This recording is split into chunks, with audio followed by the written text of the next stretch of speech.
Ok, então agora a gente começa a ver um pouquinho de como resolver os exercícios de equações diferenciais usando a técnica das variáveis separáveis, desde que eles sejam problemas de IVP, né? Initial Value Problem. Vamos dar uma olhadinha em alguns desses exercícios e como é que a gente resolve. Então, o primeiro exercício que eu quero resolver é esse x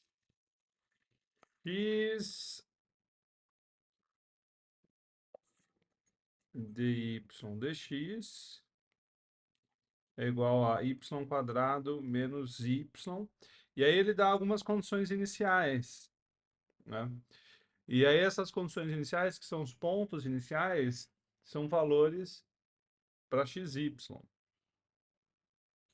E, bom, isso aqui a gente vai escrever como? É, coisas que têm x de um lado, coisas que têm y do outro, e usar a nossa técnica, né? É alguma coisa como 1 sobre y quadrado menos y dy igual a 1 sobre x dx, né? E aí a gente integra dos dois lados. Do lado direito vai dar ln do módulo de x mais uma constante. E do lado esquerdo, isso aqui é a mesma coisa que 1 sobre y, que multiplica y menos 1 dy. Aí só lembrando, como que a gente resolve uma integral dessas aqui, né? Aqui a gente tem que estar bem afiadinho de resolução de integral lá do cálculo 1. Isso aqui a gente pode resolver usando frações parciais, tá?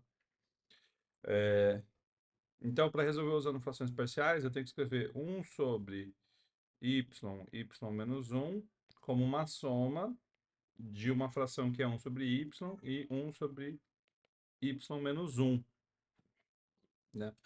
E a solução aqui é simplesmente colocar 1 e 1, eu acho. Y1, y, mas y, não, não. Colocar menos 1 e 1. Isso, aí vai dar certo. Menos 1 sobre y mais 1 sobre y menos 1. Tá? Isso é só para a gente resolver, não estou explicando a técnica, né? Isso aqui é frações parciais, essa técnica aqui, né? Essa é a técnica das frações parciais,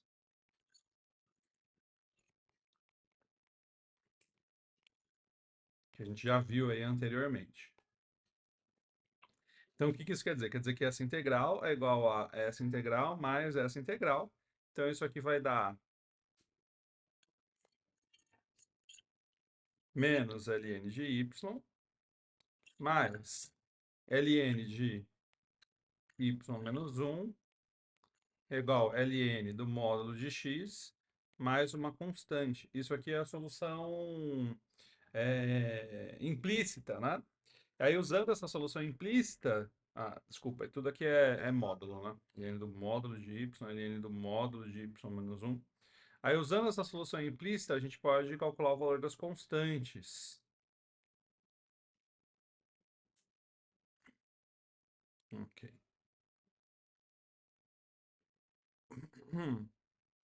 Então, a primeira solução que é pedida é quando passa pelo ponto x igual a 0 e y igual a 1. Né?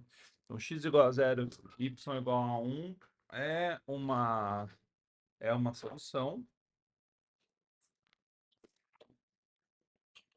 Né?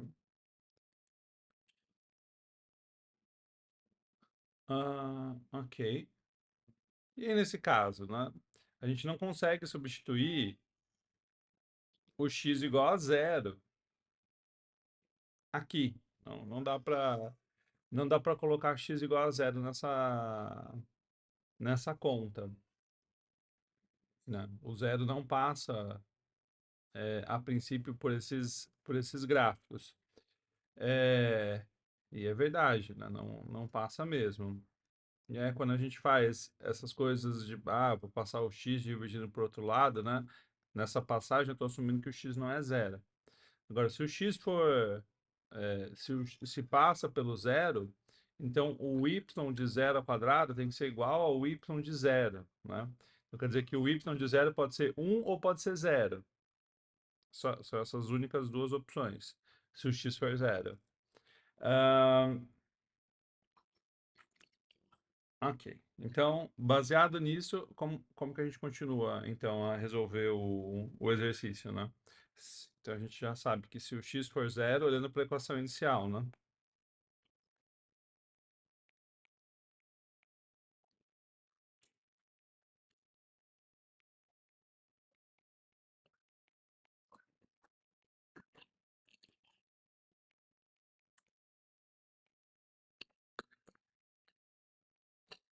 Então, eu posso procurar soluções do tipo 0, 1 ou do tipo 0, 0.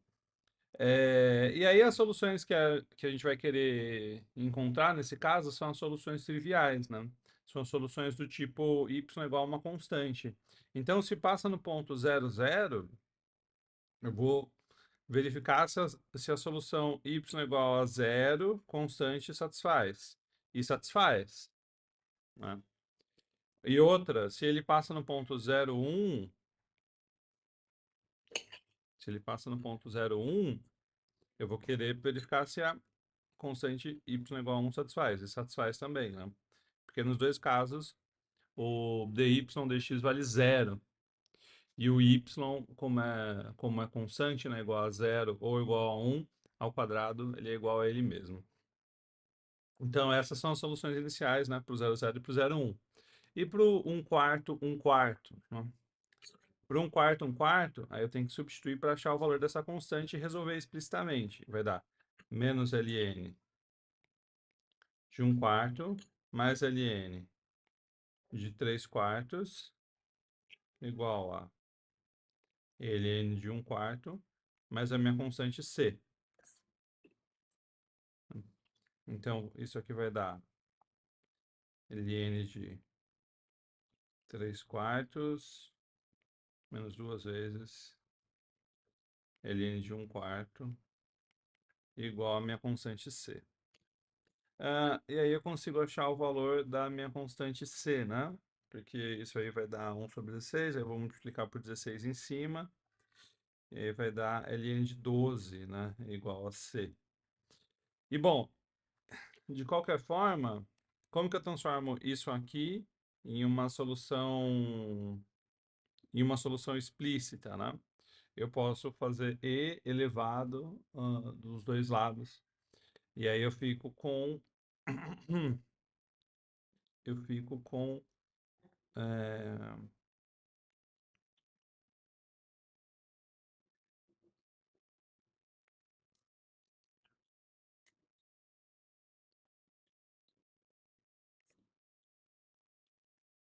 eu fico com menos y vezes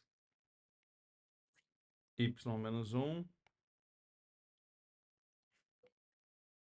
em módulo igual a módulo de x vezes e elevado a c. Ah, aí como que eu resolvo essa equação?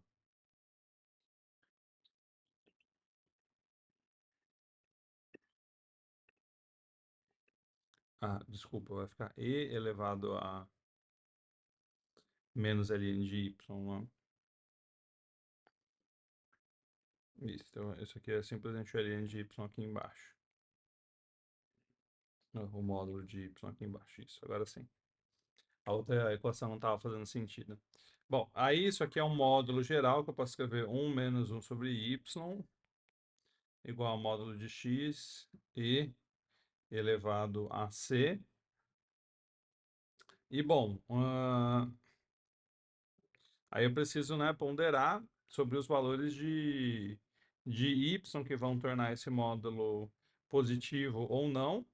A gente já reflete sobre isso, né? Mas se o módulo for positivo, se esse módulo o que estiver dentro do módulo da esquerda for positivo, a gente pode dizer que 1 menos 1 sobre y é igual a e elevado a c módulo de x. E aí a gente acha uma solução explícita que é 1 menos e elevado a c módulo de x igual a 1 sobre y. Aí o y é 1 sobre 1 menos e elevado a c módulo de x. Yay, boy. É. E no outro caso, né, se o que estiver dentro do módulo for negativo, então isso aí vai dar 1 sobre y igual a e elevado a c módulo de x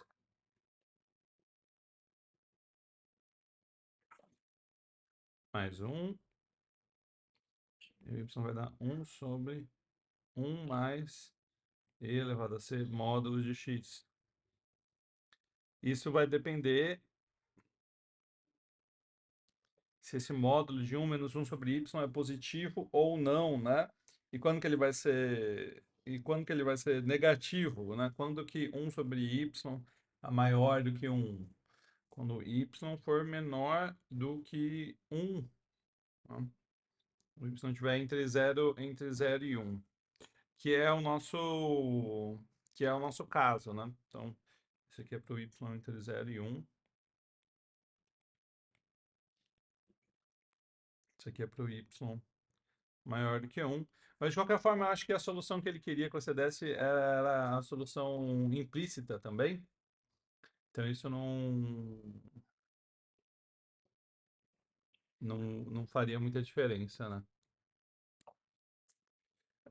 Bom, e aí, para um quarto, o C a gente achou que era ln de 12, né? Então, a solução que a gente vai encontrar, nesse caso, é y igual a 1 sobre 1 mais 12 módulo de x. É isso. Essa é a solução. 1 sobre 1 mais 12 módulo de x. E que passa no ponto x igual a 6 e y igual a 1 oitavo. A gente pode também, né? Esse y tá entre 0 e 1. Então, a gente vai ficar com essa solução de baixo.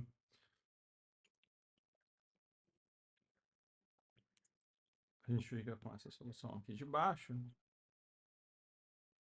Só que aí a gente quer encontrar se quando x vale 6 e o y vale 1 oitavo e quer achar o valor de c, vai dar 1 oitavo igual a 1 sobre 1 mais 6 e elevado a c. Isso quer dizer que e elevado a c, 6 vezes e elevado a c igual a 7, e elevado a c é 7 sextos, o c é ln, né, de 7 sextos. Ou seja, nossa solução explícita vai dar que o y é igual a 1 sobre 1 mais 7 sextos do módulo de x. Então, aí com isso a gente consegue resolver todos esses problemas de valor inicial. Agora a ideia é achar a solução particular para o problema em que x, linha, mais x igual a 0.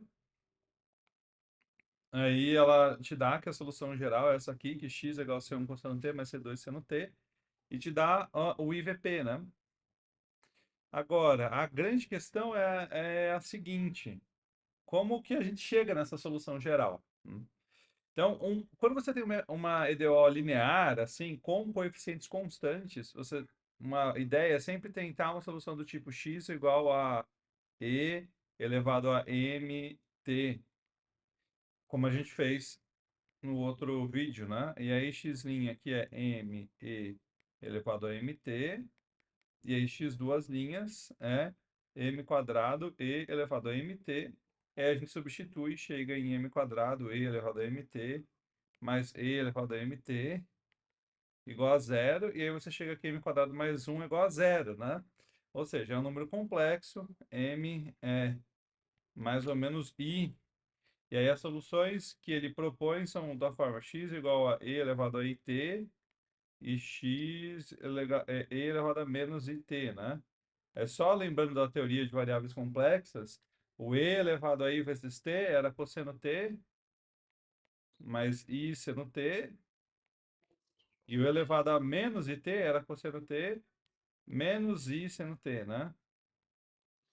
Bom, É uma coisa que a gente vai mostrar depois é que quando você pega soluções de uma equação diferencial linear como essa aqui, homogênea, né? Homogênea, o que quer dizer? Quer dizer que a igual a zero, né? É a solução. Então, se você tem duas soluções, a soma também vai ser uma solução. E multiplicar por uma constante também vai ser uma solução. E aí, como que a gente chama mesmo um lugar onde você pode somar duas coisas, elas não saem do espaço, e você pode multiplicar e elas não saem do espaço? A gente chama isso de espaço vetorial. Então, o espaço das soluções de uma equação diferencial homogênea forma é um espaço vetorial, na verdade. E aí a gente pode, se você somar essas duas aqui, você tem que 2 cosseno t é a solução. Então, cosseno de t é uma solução. E se você subtrair, você vai ver que I seno t é uma solução. Ou seja, seno de t também é uma solução. E bom, aí com um pouquinho mais de esforço, você consegue mostrar que a dimensão desse espaço é 2, tá? Porque a ordem dessa equação é 2. Então a solução geral vai ser C1 cosseno t mais C2 seno t. Isso só para a gente, né, de onde que a gente tirou isso? Isso vem da teoria, tá? Da teoria, usando um pouquinho de álgebra linear, um pouquinho de variáveis complexas, dá para chegar aí sem muito esforço. Bom, e aí ele quer saber quais satisfazem o IVP, né? E para satisfazer o IVP, aí a gente substitui no π sobre 2. E aí no π sobre 2, né, no 90 graus, o cosseno dá zero, o seno dá 1. Então quer dizer que o C2 vale zero, ou seja, x é igual a só C1 vezes cosseno t mesmo. Por quê? No π sobre 2, o x dá zero, e aí vai dar C2 igual a zero, e acabou.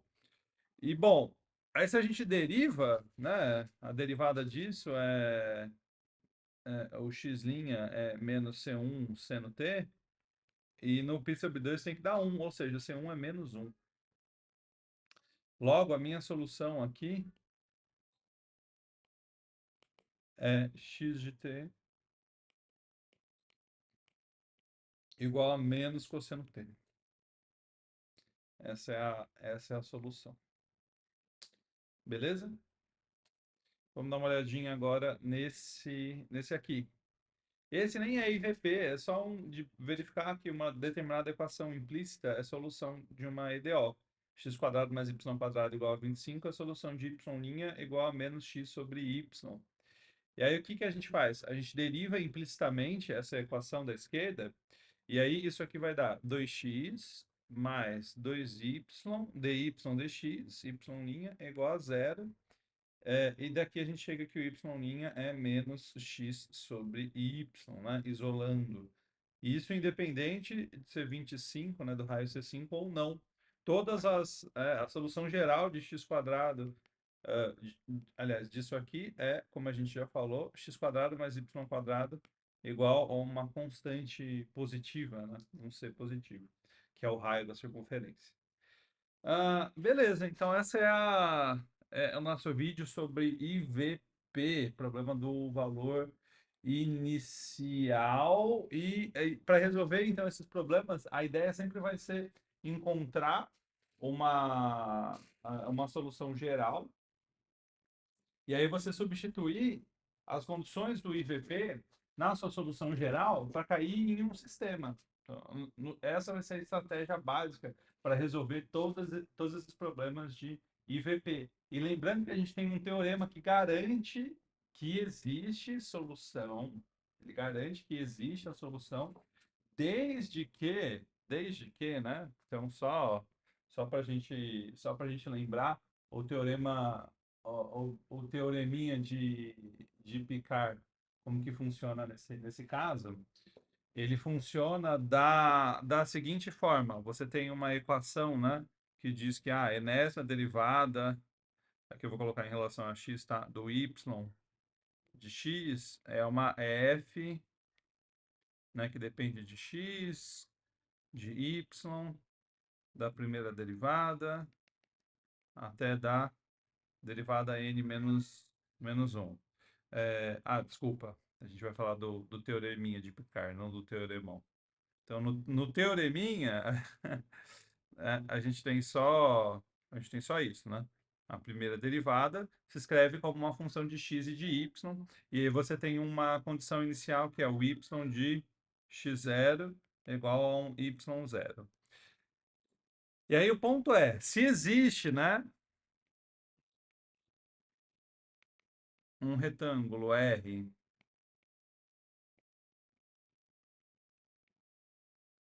contido em R2, tal que o ponto x0, y0 pertence ao interior do retângulo, tá? Ele está no interior, não pode estar na bordinha. E nesse retângulo, a gente tem que a f é contínua e del f, del y é contínua.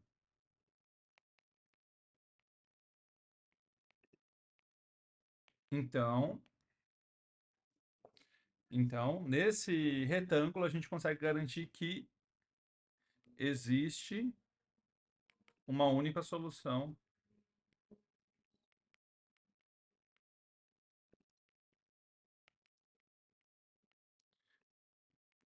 para esse IVP, aqui. Esse problema do valor inicial aqui. Estou na frente? Não, deu para ler. Beleza, então esse é o teorema de existência e unicidade que a gente vai usar agora no comecinho e pelo menos quando a gente não conseguir resolver e a gente quiser garantir que existe uma solução.